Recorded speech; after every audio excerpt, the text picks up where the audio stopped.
Hello everyone, today I'm going to show you guys how to create a simple car game using the Unity game engine.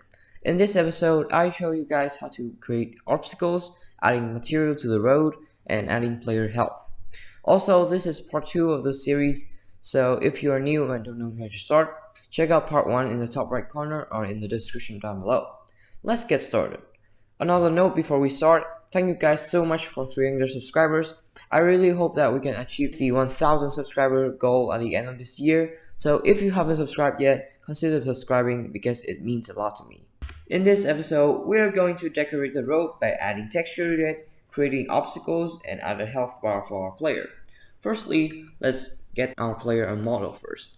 So I'll have my model ready right here, and to get this you just need to go to my link down in the description down below. Now after that you need to drag it into Unity, and let's rename this to car model.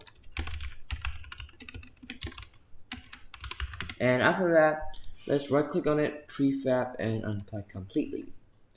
Now we don't need our car anymore, so let's drag our main camera to the car model and delete the car game object. And we want our camera to be in the default or anything that inside your model. And now let's reset our camera position. So right here, reset, rotate the camera so it looks where the car is pointing at. And also we want to apply the red texture to our car. And now let's set up our car. So firstly you want to add a mesh collider to our object so it can collide with the road and obstacles. And you will also want to allow convex, and so that after that you can add our rigid body component to it. Let's add our car movement script right here, and let's set the rigid body to our default rigid body, and let's set the speed to like 1000, and adjust the camera so that it looks directly like this. I think this is pretty good. And that's our car model up and running. So let's test the program to see if there's any error. And yeah, it works perfectly. You can also, instead of a first-person POV like this, you can also drag it up, drag it back and up like this. Also rotate a little bit if you want to, like that, and a bit down, yeah, like this. And I also think this is a pretty good view. Okay, now let's add the texture to our road. To do this, you need to download a texture from a website like ambientcg.com, and I very recommend that you download from a free website. So I will also leave the link in the description down below. After you download it, unzip the file and drag the file into Unity. Now to apply the texture, all you need to do is just to drag the texture into the object that you want to apply the texture on. But for now, I want to apply a very basic texture. So I wanted a light gray like this, and I think that looks pretty simple to me. And if you cannot apply the texture correctly or something, you can just do the normal way, so it will just look like this. Now we don't want our player just gonna fall into the void after they have come to the end of the course. So all you need to do is just to scale the road longer. So you just need to hold the axis of the scale and then drag it as long as you like, and I think this is good. And so that our player cannot fall when they reach the end of the road, because then the game will just, you can't do anything when you're falling. So let's just readjust the position of my player. Alright, now let's start creating our obstacles. First, right click in the hierarchy and create a C# script, and let's name this spawn obstacle. And now let's open the script by double clicking it. First, let's create a variable named delay. So that will be the amount of time between each obstacle we spawn. So public float delay, and let's set it equal to 1. We also want the range where we want to spawn our object, and we want it to be random.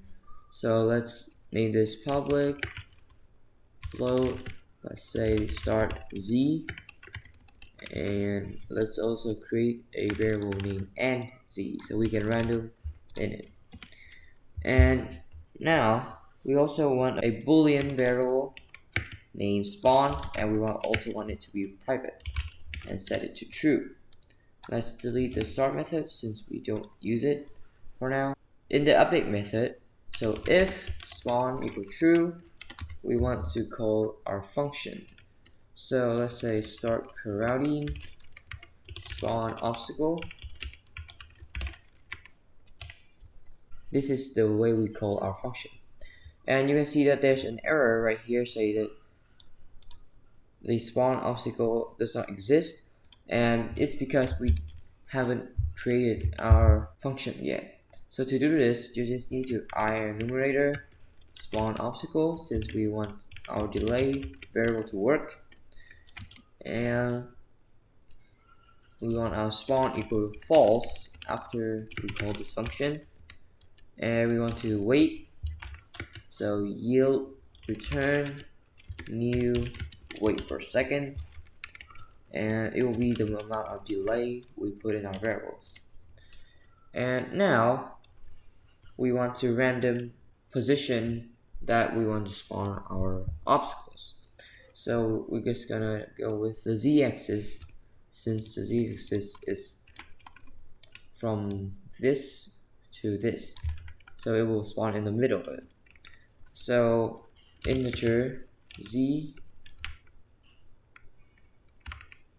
will equal to random dot range, this range, and this includes start z and end z. Okay, oh, not this, not the bracket. Wait.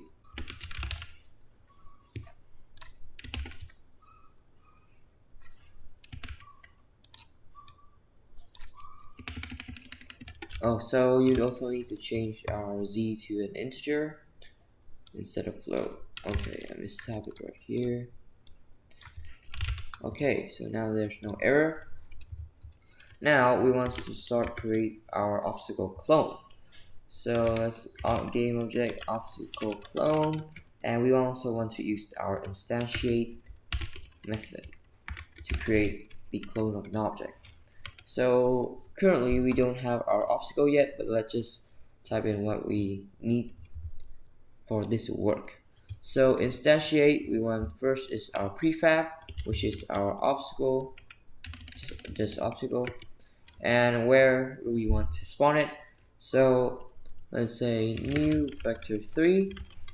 So we want it to spawn in our transform.position.x, 0 in the y, and z right here. And next is the rotation, so we want it to be the same, so type quaternion.identity. And now we just need to specify our obstacle.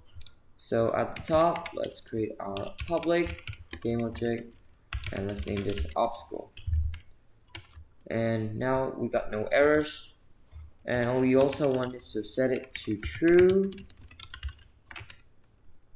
like that. And finally, we want to spawn equal true, so that it can be loop. Now back to Unity, let's create our obstacle. So all you need to do is right click 3D object cube, and let's name this our obstacle. And let's scale it up a little bit. So I think 3 3 3 looks good. And now we want to add a rigid body component to it. And you also want to freeze the rotation in the x-axis. Alright. And also y. We just want it to rotate in z-axis. After we've done that, we want to set our obstacle game object to false, set active to false, and then create a empty game object named spawner. And so what this spawner will do, it will spawn our obstacles in front of the car. So now we want to drag a distance away from the car. So to remain the distance, we just need to drag the spawner into our car like this. And now let's drag our spawn obstacles to our spawner. So our start Z will be, let's see, about 20. So start Z is 20 and Z is -20. Alright, so let's try the program out. So now, as you can see, there's obstacles spawning ahead of us, and it will always remain the distance like this, and when you hit it, you will like fall. And now let's create our health bar. So first, let's create a new script and a C# script, and we want to name this the car health, or just health in general. Alright, and then double click to open it. And after that, let's set up our script. So public integer, here we want to specify our car health. So car health is equal to 10. Also delete the start and the update since we don't want to do it here. And let's create a method called onCollisionEnter.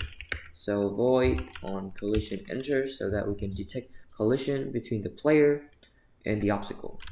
So if collision.collider.name is not equal to our road, then we will delete. So destroy the object that we hit. So collision.collider.gameObject, and we also want to minus our car health by 1. So minus equal 1, and that should be it. And also, if we want to see the change between the health, let's bring car health for now. Alright, let's start the program and see. Okay, so we start to create obstacles ahead of us, and if we hit one of them,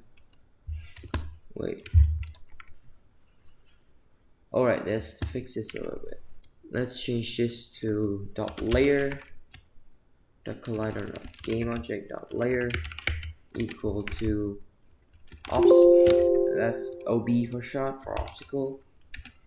Alright, actually let's put 3 since we need the index. Back to Unity, we create a new layer, and let's name this OB like that. And we want to set layer is to 3, and now this should work. So like that. Oh, we forgot to apply the script, so health goes to our default. Okay, now that should work. And let's see right here. Okay, so we start taking damage. And if you also want the car to remain its rotation after it being crashed, just freeze rotation in the y-axis, and yeah. So like that. Okay.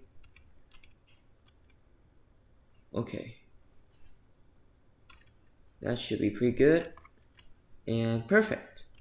This is the end of this video. Hope you guys enjoyed, and in the next video I'm going to show you guys how to make a health count, reset after you die, and more. So make sure to subscribe so you won't miss it. Thanks for watching and goodbye.